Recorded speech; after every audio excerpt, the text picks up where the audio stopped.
Hello ಸ್ನೇಹಿತರೆ, welcome back to Malnad all in one YouTube channel. ಪ್ರಕೃತಿಯಲ್ಲಿ ಅನೇಕ ವಿಕೋಪಗಳು ಉಂಟಾಗುತ್ತಲೇ ಇರುತ್ತವೆ. ಅವು ಯಾವುವೆಂದರೆ ಅಗ್ನಿ ದುರಂತ, ಪ್ರವಾಹ, ಸೈಕ್ಲೋನ್ಗಳು, ಕಾಡ್ಗಿಚ್ಚುಗಳು ಇವು ಮುಖ್ಯವಾದವು. ಕಾಡ್ಗಿಚ್ಚು ಅಂದರೆ ಕಾಡಿನಲ್ಲಿ ಬೆಂಕಿ ಹೊತ್ತಿಕೊಳ್ಳುವುದು ಎಂದರ್ಥ.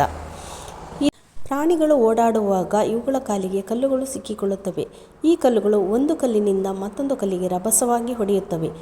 ಅಲ್ಲಿ ಹೊಡೆದಾಗ ಆಗ ಬೆಂಕಿ ಹೊತ್ತಿಕೊಳ್ಳುತ್ತದೆ. ಆ ಬೆಂಕಿಯು ಒಣಗಿದ ಎಲೆಗಳಿಗೆ ತಗುಲಿ ಅಲ್ಲಿ ಕಾಡ್ಗಿಚ್ಚಿಗೆ ಕಾಡ್ಗಿಚ್ಚಿಗೆ ಮತ್ತೊಂದು ಕಾರಣವೆಂದರೆ ಮನುಷ್ಯರು.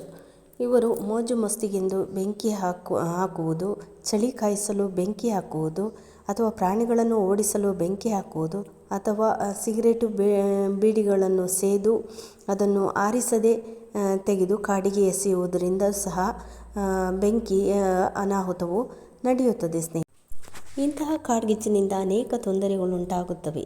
ಉಸಿರಾಟ ತೊಂದರೆ, ಪ್ರಾಣಿ ಪಕ್ಷಿಗಳ ಮಾರಣ ಹೋಮವಾಗುತ್ತದೆ. ಅನೇಕ ಬೆಲೆ ಬಾಳುವ ಮರಗಳು ಒಣಗಿ ಹೋಗುತ್ತವೆ. ಮಣ್ಣಿನಲ್ಲಿರುವ ಹುಳ ಹುಪ್ಪಡಿಗಳು ಸಾಯುತ್ತವೆ. ಇದರಿಂದ ಪರಿಸರಕ್ಕೆ ತುಂಬ ಹಾನಿಯುಂಟಾಗುತ್ತದೆ. ನಂತರ 4 ರಿಂದ 5 ತಿಂಗಳು ಕಾಡು ಪ್ರಾಣಿಗಳಿಗೆ ಅಲ್ಲಿ ವಾಸಿಸಲು ಯೋಗ್ಯವಲ್ಲದ ಭೂಮಿಯಾಗುತ್ತದೆ. ಒಟ್ಟಾರೆ ಹೇಳುವುದಾದರೆ ಭೂಮಿಯ ಮೇಲೆ ಒಂದಲ್ಲ ಒಂದು ರೀತಿ ಪರಿಸರ ಮಾಲಿನ್ಯವಾಗುತ್ತಲೇ ಇದೆ.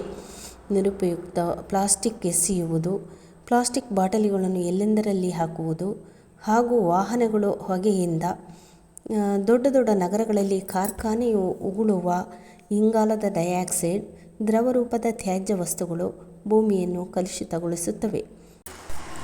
ಆಧುನಿಕತೆಯ ಭರದಲ್ಲಿ ಇದಾವುದನ್ನು ಲೆಕ್ಕಿಸದೆ ಮುಂದೆ ಸಾಗುತ್ತಿದ್ದೇವೆ. ಕಾಡು ಬೆಳೆಸಿ, ನಾಡು ಉಳಿಸಿ, ಪರಿಸರ ಕಾಪಾಡಿ ಎನ್ನುವುದು ಗೋಡೆಗೆ ತಗಲಿದ ಬೋರ್ಡ್ಗಳಷ್ಟೇ. ಹೀಗೆ ಆದರೆ ನಮ್ಮ ಮುಂದಿನ ಪೀಳಿಗೆ ಉಸಿರಾಡಲು ಗಾಳಿಯನ್ನು ಖರೀದಿಸುವ ದಿನ ದೂರ ಉಳಿದಿಲ್ಲ. ಎಲ್ಲರೂ ಎಚ್ಚೆತ್ತುಕೊಂಡು ನಮ್ಮ ಸುತ್ತಲಿನ ಪರಿಸರವನ್ನು ಕಾಪಾಡುವ ಕೆಲಸ ನಮ್ಮಿಂದಾಗಬೇಕಿದೆ.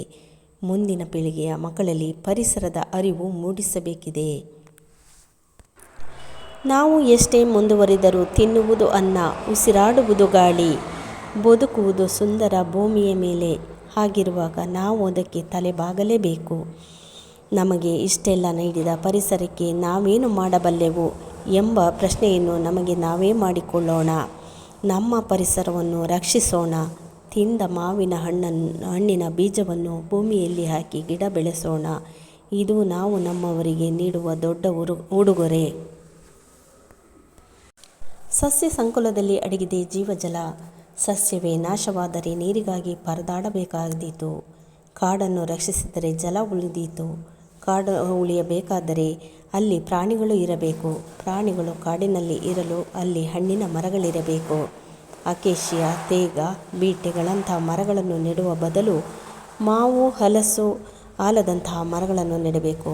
ಇದರಿಂದ ಪ್ರಾಣಿಗಳು ಊರಿಗೆ ನುಗ್ಗುವುದು ಕಡಿಮೆಯಾಗುತ್ತದೆ. ಹೆಚ್ಚಾಗಿ ಹಣ್ಣಿನ ಗಿಡ ನೆಡುವುದರಿಂದ ಪ್ರಾಣಿಗಳು ಬದುಕುತ್ತವೆ, ನಮ್ಮನ್ನು ಬದುಕಲು ಬಿಡುತ್ತವೆ.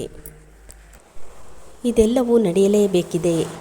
ಇಲ್ಲವಾದಲ್ಲಿ ನಮಗೆ ಇಷ್ಟು ದಿನ ದೈವದತ್ತವಾಗಿ ದೊರೆಯುತ್ತಿದ್ದ ಭೂಮಿ, ಗಾಳಿ, ನೀರು ಇವೆಲ್ಲವೂ ನಮ್ಮಿಂದ ದೂರವಾಗುವುದು ಎಂಬ ಸಂಶಯ ಕಾಡುತ್ತಿದೆ. ಕಾಳಜಿ ಇರಲಿ ನಮ್ಮ ಪರಿಸರದ ಮೇಲೆ.